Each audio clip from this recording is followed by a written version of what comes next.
Europe Matin. Dimitri Pavlenko. L'innovation sur Europe 1. Bonjour Anissa Mbida. Bonjour Dimitri, bonjour à tous. Après des années de discussion, la Commission européenne vient de publier le Digital Market Act, soit sa loi sur la régulation des marchés numériques.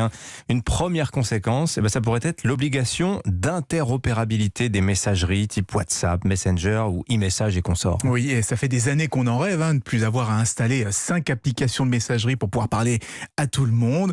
Parce qu'aujourd'hui, chacun a sa chasse gardée. Un utilisateur WhatsApp ne peut parler qu'à un autre utilisateur WhatsApp, Messenger à Messenger.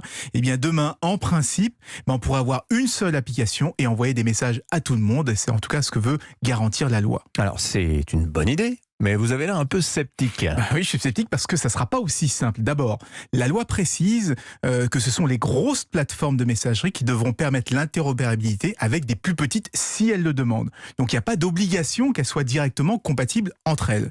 En clair, si on veut parler à la fois aux utilisateurs de WhatsApp et à ceux de iMessage, il faudra passer par une petite application tierce type Viber, Telegram, WeChat, Signal et autres. C'est d'ailleurs l'objectif de la loi, permettre aux petits acteurs de concurrencer les gros, les géants américains. En revanche, la loi pose aussi des problèmes de sécurité. Vous savez que la plupart de ces messageries sont cryptées pour éviter qu'on puisse espionner les conversations.